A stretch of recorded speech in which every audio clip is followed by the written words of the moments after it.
폭우 내리니 저택처마 및 옹기종기 개미들이라는 이야기가 나와 있는데요. 어떤 이야기일까요? 기사 한번 열어볼게요.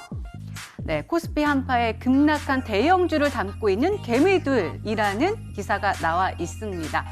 네, 다시 한번 구체적으로 보면은요.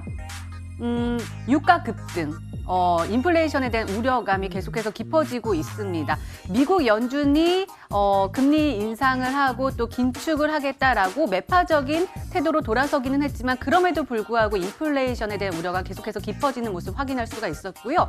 국내적으로는 한국은행이 또다시 금리 인상을 하면서 국내의 변수에 하락세를 면치 못하고 있는 우리 시장입니다. 한국거래소가 집계를 해봤더니 개인 투자자들 지난 14일부터 3거래일간 코스피 쪽으로 1조 4천억 원을 순매수했다라고 나타났는데요. 그중에서도 최상위단 대형주 쪽으로 집중하는 모습 보여줬습니다. 무려 3분의 1 이상을 차지를 했는데요.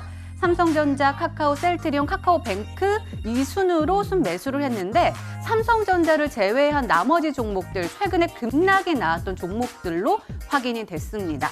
이는 시장이 흔들리면서 안정적인 투자처에 저점 매수에 들어가자라고 판단한 것으로 풀이가 되고 있는데요. 우리 개미 투자자들의 전략이 유효한지 잠시 후에 자세하게 한번 살펴볼게요.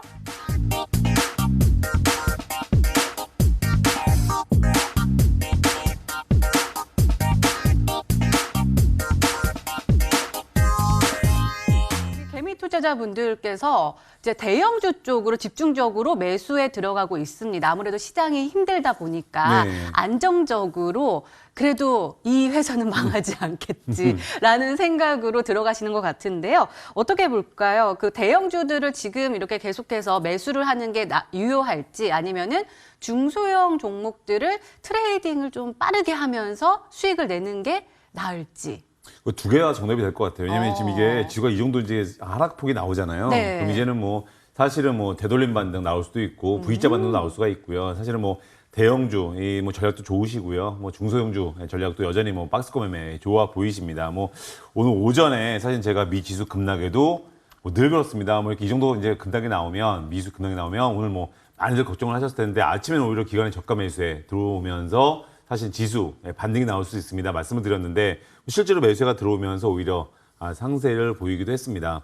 뭐 어제죠. 어제 미 증시가 10년물 장기국채 금리가요 1.875%로 상승을 하면서 2020년도 1월 이후로 사실 최고치를 기록을 했습니다. 2년 만에. 그리고 이제 단기채죠. 단기인 2년물 국채 금리도 작년 2월 이후로 처음으로 1%대를 돌파를 했습니다. 그래서 이게 뭐 저희가 최근 들어 이 국채 금리 또 뭐 이 오미크론 얘기는 좀 들어가 있는 상태고요. 이제 그 국채 금리, 뭐 긴축 이 부분이 이제 계속 이슈가 되고 있는데 뭐 제일 중요한 수급을 보신다면 거래소 시장은 뭐 연일 기관이 아주 매도세를 보이고 있습니다. 그래서 어제도 이제 기관이 LG엔솔에 사실은 어제 같은 경우가 기관이 LG엔솔의 청약을 위한 뭐 자금 매도다 이런 얘기도 있었기 때문에 어제 같은 경우에는 사실 결제일과 상관이 없는 그렇죠. 현금화를 하는 그 시간이 이미 지났기 때문에 어제 뭐 기관의 매도세 사실은 그 LG엔솔과 상관이 없는 매도세가 나왔습니다. 그래서 오늘도 기관의 수급을 중요 체크 포인트로 보시기 바랍니다. 말씀드렸는데 뭐 역시 오늘 그렇죠. 이제 아침 11시까지 거의 2천억 원대 매수세를 보이면서 사실은 뭐 좋은 흐름을 보였습니다. 그런데 11시 이후로 매수를 급격히 줄이면서요. 사실 상승세를 점점 줄이다가 오히려 사실은 하락세로 전환이 됐고요. 또 오후장에는 사실 좀 기분 나쁜, 그렇죠. 하락세가 좀 나왔습니다. 하락도 커지기도 했고요. 그래서, 겨우 이제 오전에 저희가 근데 이건 어느 정도 예측이 된 게 바로 저희가, 단기자금이죠. 증권사, 사실은 이게 저희 증권사 자금 등의 어떤 단기적인 성격이 강한 바로 금융투자. 이쪽의 자금이 사실은 매수가 많이 들어왔고요. 연기금은 아침부터 사실은 매수세가 약했습니다. 그래서 오늘 시장이 과연 계속 강할 것인가. 이거에는 뭐 이미 아침에 기관의 수급, 분석해 보시면 사실은 좀 예측이 됐는데, 근데 뭐 이렇게 뭐 지수가 사실 좀 낙폭이 나올 줄은 사실 좀 예측을 못했고요. 뭐 낙폭이 나오더라도 뭐 적당히 낙폭을 보이고 이제 뭐 마무리하겠지 뭐 이런 대부분이셨을 겁니다. 기관의 매수를 보였기 때문에. 근데 결국에는 이제 이 뚝심 있게 금융투자에서 뚝심 있게 매수를 밀어붙이지 못했고요. 결국 이제 연기금에서 한 1,000억 이상 매도를 보여주면서 기관 결국에는 이제 오늘 소폭 순매도세로 마무리가 되었습니다. 그래서 한번 차트를 보신다면요. 거래소 사실은 이제 2110포인트죠.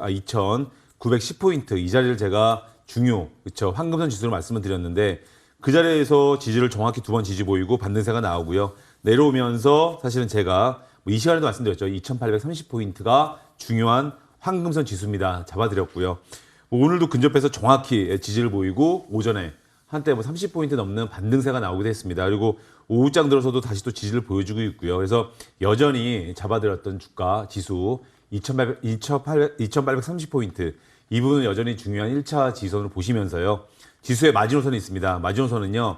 2770포인트입니다. 사실은 이 지수 밴드 내에서 바닥을 확인하고 또 단기 납폭 과대이기 때문에 언제든지 또 급반등도 나올 수가 있습니다. 그래서 지금 조금 이제 힘드신 구간이 될 수가 있습니다. 지금 시장이 상당히 변동성이 커지고 있고요. 근데 여전히 대장주 중심의 압축 매매 하신다면 지금 같은 장에서도 수급이 몰리면서 사실은 그런 종목들 가는 장이 또 되고 있습니다. 근데 문제는 워낙 장이 흐름이 이러다 보니까 그런 강한 종목들도 지금 윗골 달고 내려온다든지 오전 내내 강세 보이다가 갑자기 윗골 달고 내려온다든지 이렇게 변동성이 지수든 또는 종목이든 큰 상황입니다. 그래서 아무튼 지금 주린이 분들이나 이런 분들은 사실은 한 발 떨어져서 좀 이렇게 보시는 게 좋으실 것 같고요. 그래도 어느 정도 매매 익숙하신 분들, 이런 분들이 좀 매매 하시는 게 좀 좋아 보이십니다.